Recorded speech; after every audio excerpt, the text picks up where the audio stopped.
Happy Chinese New Year, everyone. Hope you've been enjoying the celebrations and festive spirit so far. My name is Jasmine Lim and welcome to another episode of Badminton Weekly. As usual, we're going to take a look at what's happening in the badminton season, and today we're going to look into the recently concluded YONEX-SUNRISE India Open 2023 before switching our attention to the DAIHATSU Indonesia Masters. So if you're near a tub of pineapple tarts or prawn rolls, grab it, get comfortable as we dive right in. Accompanying us through it all today is former Australian player and coach Jeffrey Tho.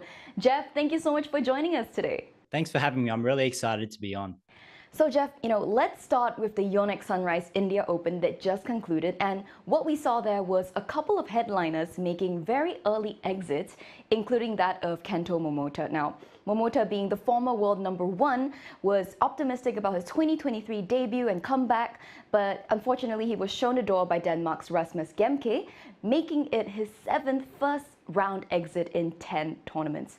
So Jeff, in your opinion, what exactly is pulling Momota's game down? And from a coaching perspective, is there anything that can be done to help him get out of this rut?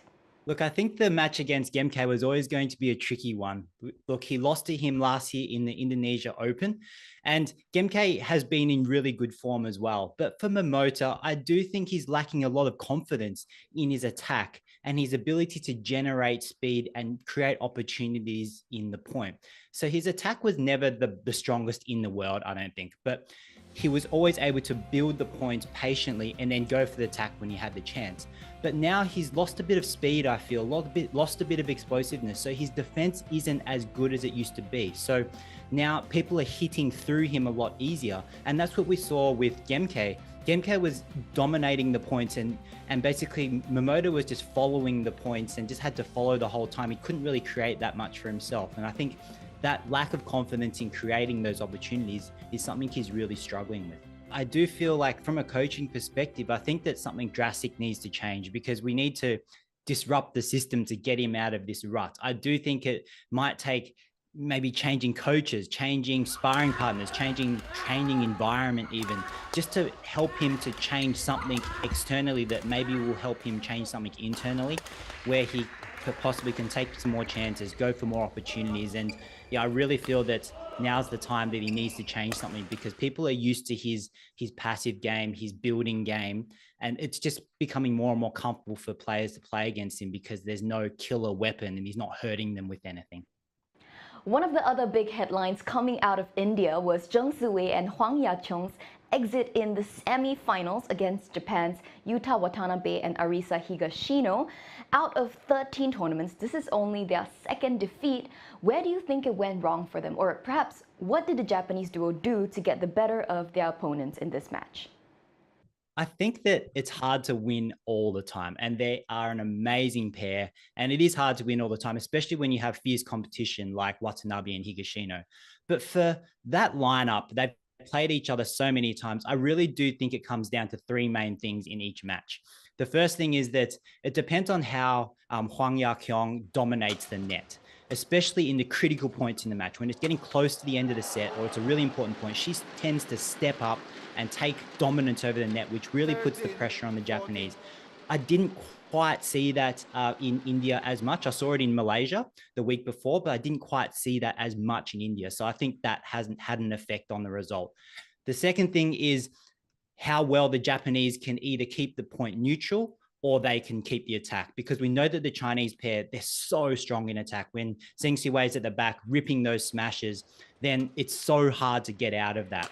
So I think that Watanabe and Higashino did really well in keeping the flat game or keeping the neutral game and keeping the attack as much as they could and not giving that away too much. And the third thing that kind of determines what happens in a match between these two strong pairs is how well Higashino defends. I think that is a really important part of the match because you can always see that Zheng Siwei is usually trying to hit really fast and hard smashes at her. And I think that she did that quite well. So it's point number 2 and number 3 kind of work together, because if you give away the attack too much, then Higashino is probably going to get attacked more, and which makes it harder for the Japanese. But I think they were able to counteract that really well against them in India. And that's why I think they came away with the win.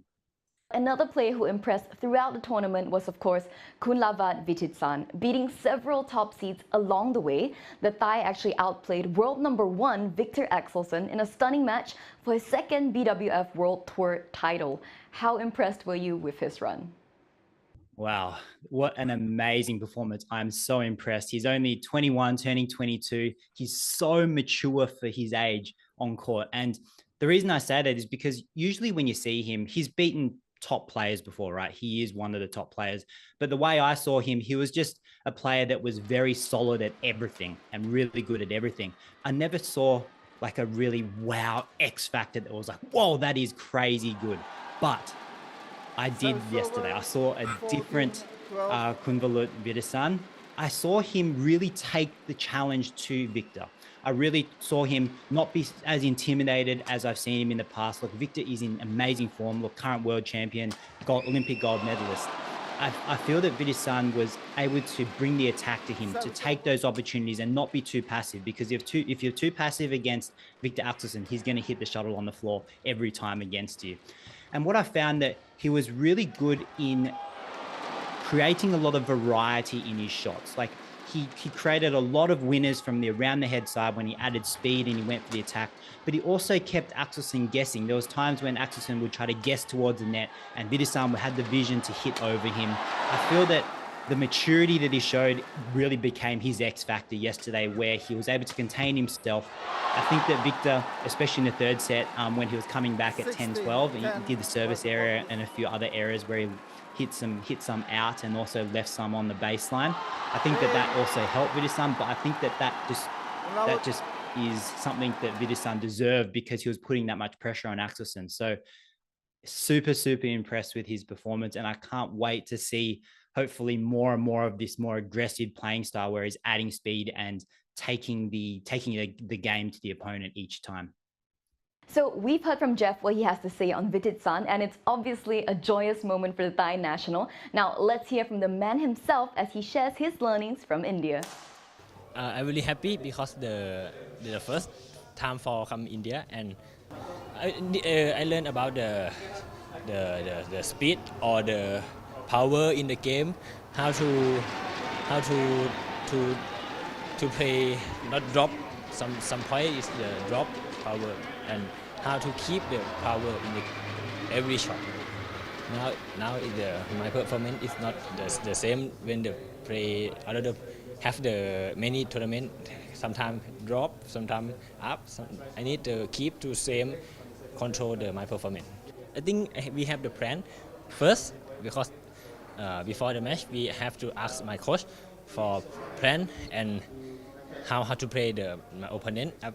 And it's okay if not perfect we can change, but if good I can try more.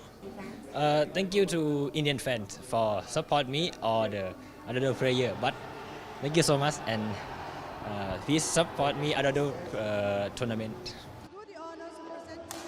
You can catch more of Vichitsan later this week as he heads to the Istora Stadium in Jakarta for the DAIHATSU Indonesia Masters 2023. But speaking of Jakarta, Jeff, you've been to the Istora a couple of times. Tell us more about your experience there and what kind of playing conditions can we expect throughout the week? So it's an amazing hall to play in, and I think everyone knows that. Although it might look like it's a big hall on TV, compared to other halls that the top tournaments are played in, this one's actually quite small and intimate. So the spectators are actually very close to the court level, and with the crowds, with how loud they are, it's a crazy environment where sometimes it's so loud that you can't even hear the shuttle hitting your own racket. It is that loud. So in terms of the actual playing conditions though, it depends on which court you're on. From the side courts, there's quite a lot of sideways drift. So you might start to see the shuttle kind of looking like it's going out and going in, or the opposite, because there's a bit of side draft. On the middle courts though, because there's the air conditioner going on, it can vary a lot in terms of where the drift goes. And it does basically, it can vary from day to day, from set to set, just based on the aircon temperature, as well as a number of people in the crowd. So I do think it's a really challenging place to play, but at the same time, super exciting because of the crowd and the effect that they can have. I do think that the players who can control the drift really well will be the ones that that do really well in the tournament. Of course, the Indonesians will be behind all of their players. So I think that it's a great tournament for them to perform at. But I think that the control aspect, those who are able to adapt to the conditions, would be really important in order for them to have a great performance in Indonesia. Now, looking at the draw, specifically in the men's doubles, Indonesia has been dealt with a rather difficult one. We've got defending champions Muhammad Rian Ardianto and Fajar Alfian. They'll be facing off the compatriots Pramudia Kusuma Wardana and Jeremiah Rambitan in the first round. How do you see this match playing out, especially knowing that the latter has a superior head-to-head record over the champions? Look, I think it's always really difficult to play against your teammates, especially at home. And I think this is a really difficult one to call. So the current world number ones, Alfian and Ardianto, they're in really good form after winning the Malaysia Open, making the semi-finals in India. So I think I'm going to go with them. But at the same time, the young pair, Rampitan and Kusuma Wardana, look, they're really explosive. If they can play the way they have in the past, and as you said, history shows that they can definitely beat them. But regardless, I think it's going to be an epic match, a delight for the fans in the very first round of a tournament. Another pair with a rather tough first round is Marcus Gideon and Kevin Sukamuljo. They'll be taking on South Korea's Kan Min Hyuk and So Sung Jae, who got the better of them the last time they met in Jakarta. Now, this time round, will the Indonesian pair get their revenge? I think so, but it's going to be difficult. I think that the Koreans are in really good form after making semi-finals in both Malaysia and India, and that included wins over Hoki and Kobayashi, Liu and Yu from China, Li Yang, Wang Qilin, gold medalists, as well as Hendra Setiawan, Muhammad Hassan as well. So I think they're in excellent form. And in order for Marcus and Kevin to win the match, they're going to need to be a little bit more consistent, in my opinion. I think that some points they are absolutely amazing. They're incredible.